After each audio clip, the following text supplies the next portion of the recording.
Bonjour à tous, j'espère que vous allez bien. Alors aujourd'hui, nous allons aborder un sujet qui se base sur une question: comment atteindre l'excellence de sa personne.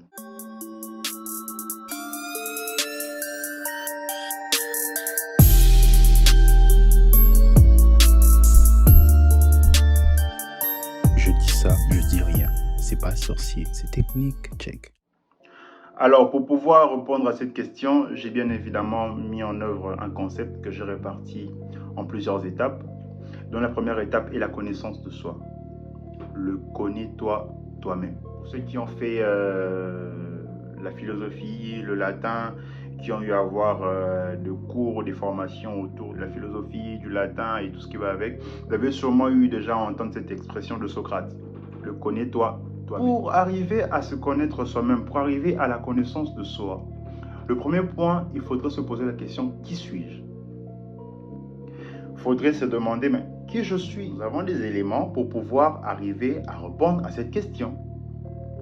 Par exemple, si vous voulez connaître qui est votre voisin, qui est la personne qui est à vos côtés, vous allez forcément lui demander son identité, décliner son identité. Alors c'est par là que vous allez savoir: ah, cette personne est X ou Y personne. Donc nous avons l'identité. Dans l'identité, nous avons le nom. C'est très capital. L'élément d'excellence pour sa personne. Pourquoi je dis ça? C'est grâce à ton nom qu'on va te valoriser. Le nom, parfois, il nous est imposé à la naissance. On n'est pas avec un nom. Enfin, forcément, on a un nom parce qu'on appartient à une famille. Mais le nom est composé des... Nous avons le prénom, nous avons le nom, nous avons le postnom. Nous avons aussi le surnom, bien évidemment, que parfois, généralement, nous-mêmes, on s'attribue un surnom. Alors, ton nom est très capital. Le nom que tu as te donnera de la valeur. Pourquoi je dis ça? Imaginez-vous une personne qui s'appelle voleur ou, je sais pas moi, gangster. Pensez-vous que cette personne sera considérée à sa juste valeur? Même si cette personne a des qualités, même si cette personne a des éléments qui sont contraires au nom qu'il porte, il sera difficile pour lui d'être valorisé, bien avant qu'on puisse découvrir qu'il a ces qualités. Parce que les gens vont se référer à son nom, qui est gangster, qui est voleur. Ça, c'est un élément très important. Le nom. Comment est-ce que tu te définis? Parce que dans la deuxième partie de notre concept, je veux bien vous expliquer pourquoi est-ce que le nom est un élément très important pour vous accorder ou pour vous donner de l'excellence, en fait, de manière personnelle. Alors, le deuxième point dans la connaissance de soi, il faudrait savoir pourquoi est-ce que j'existe. Nous avons tous été créés. Nous sommes porteurs de dons et de talents. Alors, dans l'exercice ou dans le processus de la connaissance de soi, il faudrait arriver à détecter ton talent, détecter tes dons. Aujourd'hui, nous avons des grands joueurs.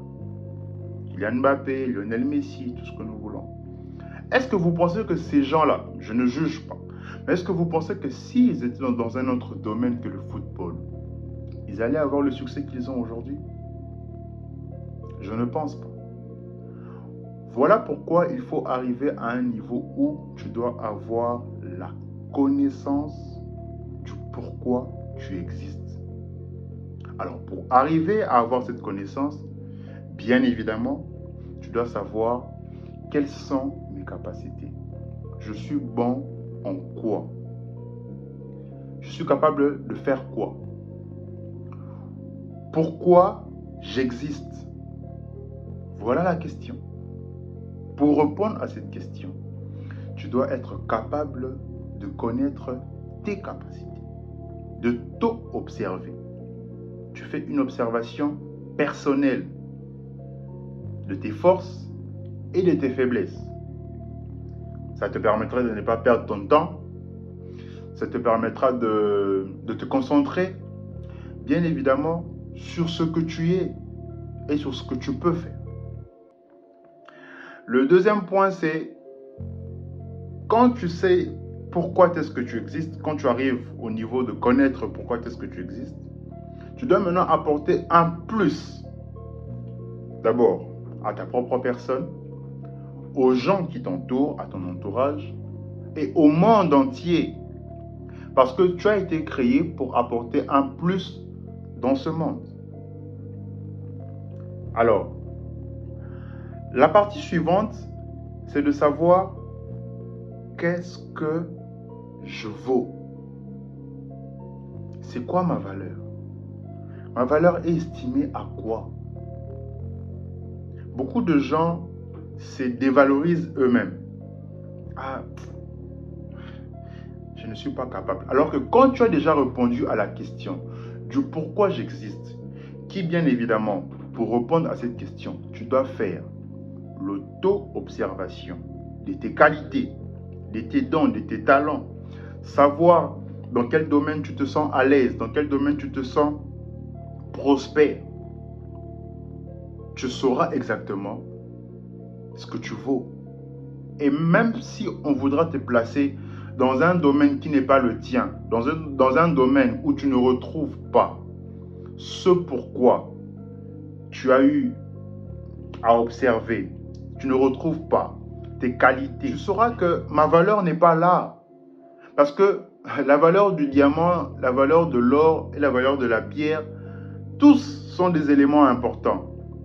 Mais tous n'ont pas la même valeur. On ne va pas prendre le diamant pour construire une maison. Mais on a besoin de la pierre. La pierre retrouve sa valeur dans le domaine de construction. Vous ne pouvez pas prendre la pierre et l'utiliser comme un joyau pour les bijoux. Là, nous avons besoin du diamant. Et aussi de l'or. Ça veut dire quoi? Quand tu sais pourquoi tu existes, tu sauras bien évidemment ce que tu vaux. Et à chaque fois que tu vas te retrouver dans un milieu, à chaque fois que tu seras obligé d'être dans où ta valeur n'est pas reconnue, tu le sauras. Bien évidemment, tu le sauras. C'est simple. Alors, pour arriver à ce niveau-là, il faut tout d'abord, comme je l'ai dit au début, avoir la connaissance de soi. La connaissance de soi, c'est très important. Qui suis-je? Ton nom, ton identité. Deuxièmement, te questionner sur le fait de savoir pourquoi j'existe. Et pour répondre à cette question, comme je l'ai dit, il faut faire l'auto-observation de tes qualités, de tes forces, de tes faiblesses, de tes talents, de tes dons. Et là, tu sauras bien évidemment définir ce que tu vaux. Tu vas arriver maintenant à l'étape de te demander, après tout ça, qu'est-ce que je vaux? Vous ne prendrez pas un joueur pour l'amener dans un chantier.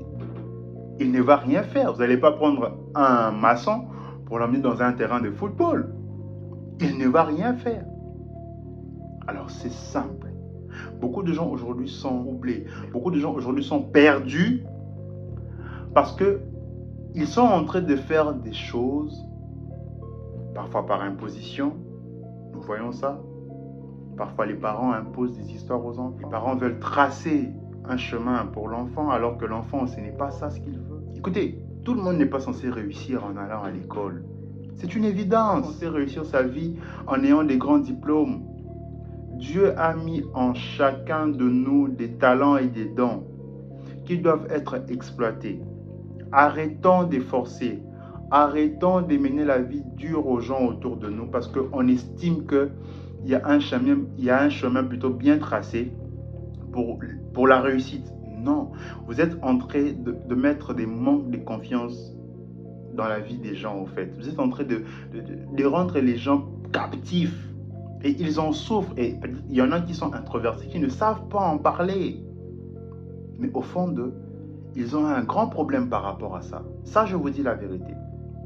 Alors, si vous voulez aider les gens autour de vous, vous avez les éléments. Pousser une personne à connaître qui elle est. D'abord, par le fait de savoir, de se poser la question, qui suis-je? Avec son identité. Ton identité te permettra maintenant de te demander pourquoi j'existe. Et simplement, après cela, tu vas te poser la question de savoir qu'est-ce que je vaux. C'est simple. Dans la deuxième étape, bien évidemment, nous allons aborder un autre point qui va venir compléter ce dont nous avons parlé aujourd'hui. Alors, n'hésitez pas de me laisser en commentaire vos remarques. Et si vous avez des éléments très importants à apporter autour du sujet, n'hésitez pas de me laisser un commentaire. On se dit à la prochaine.